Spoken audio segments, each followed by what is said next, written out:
I think it's always helpful to try and put the Bible readings in context.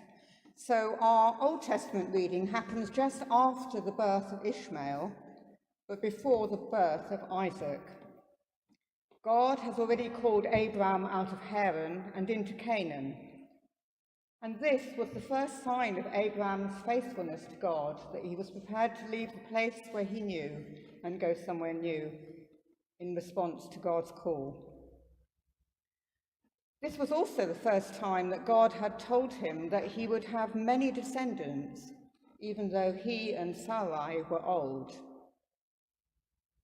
The birth of Ishmael happened when Sarai decided to help God to fulfill his promise to Abraham by making him father of a multitude. Even the faithful can lose faith at times. The passage that we have just heard precedes another instruction that Abraham is to follow.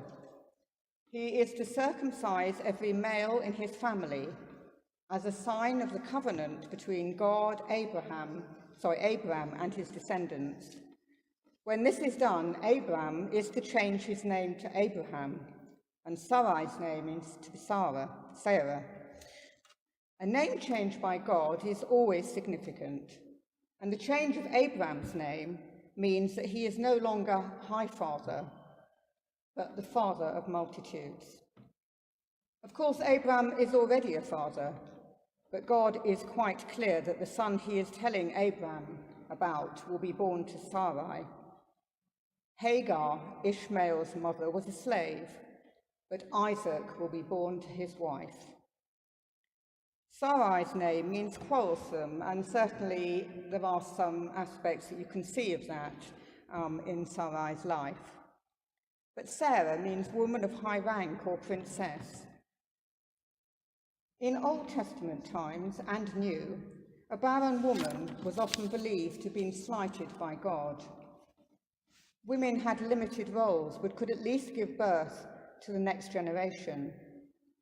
Sarah would be the mother of multitudes, even though this seemed an impossibility at this stage in her life. The passage just after our reading tells us that Abraham and all the males in his family were circumcised, another sign of his faithfulness. Our gospel reading also talks about faithfulness.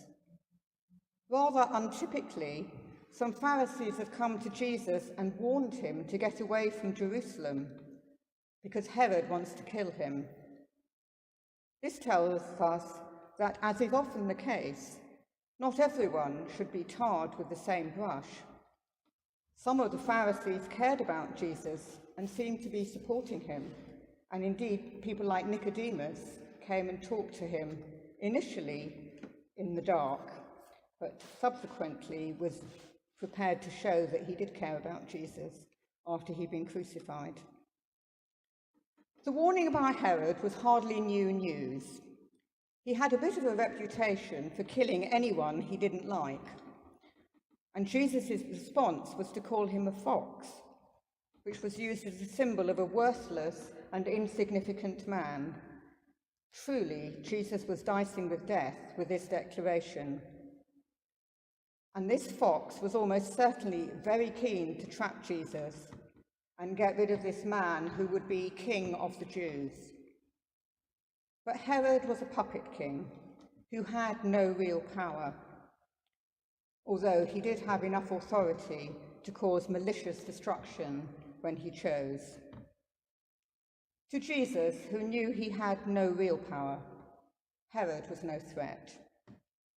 He would play his part in the crucifixion of Jesus, but this was only because Jesus allowed him the authority.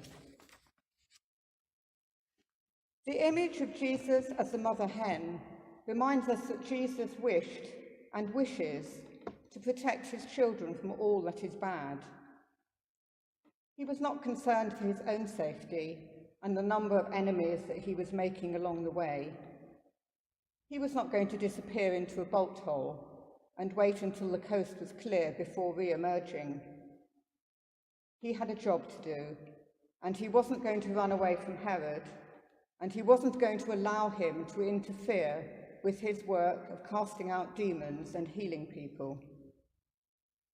He also cared deeply for his disciples and followers and would protect them just as long as it were possible to do so.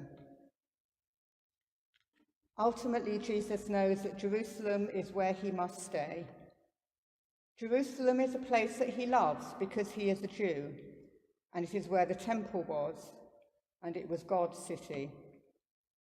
But it is also where God was rejected.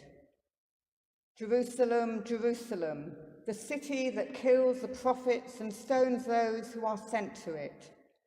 How often have I desired to gather your children together as a hen gathering her brood under her wings, and you were not willing. And of course, it will be where Jesus himself is rejected and killed. But in the meantime, Jesus carries on with his ministry of teaching and healing. So having looked at the examples of Abraham's and Jesus' faithfulness, we have to ask ourselves how faithful we are. How good are we at spending time with God?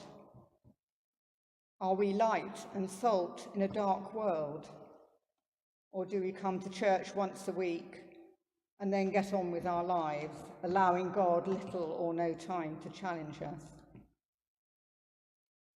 Over 100 years ago, a faithful priest called Geoffrey Studdert Kennedy worked as a chaplain alongside the troops in the trenches in France.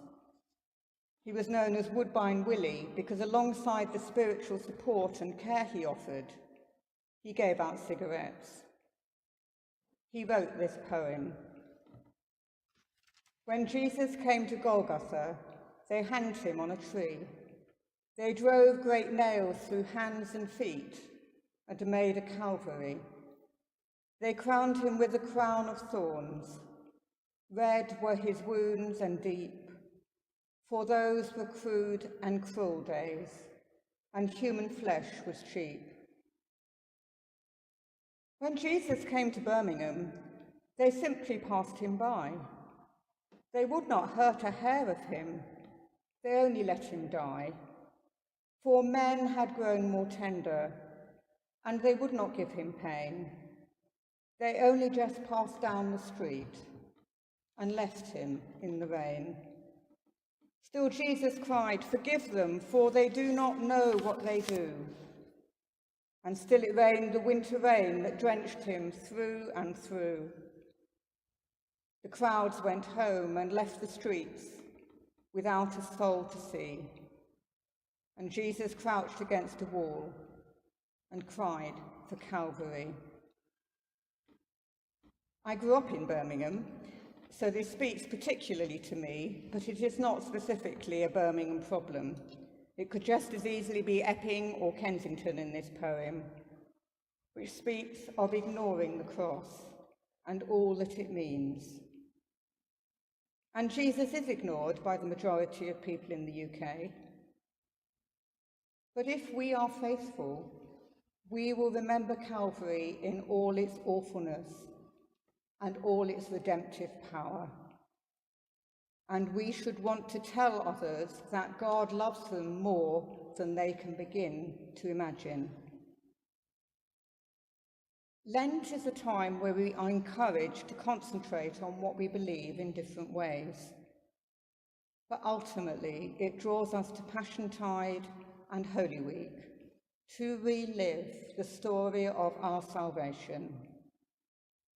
That salvation is for all, and if we are faithful, we will spend time with others, sharing this precious gift. Amen.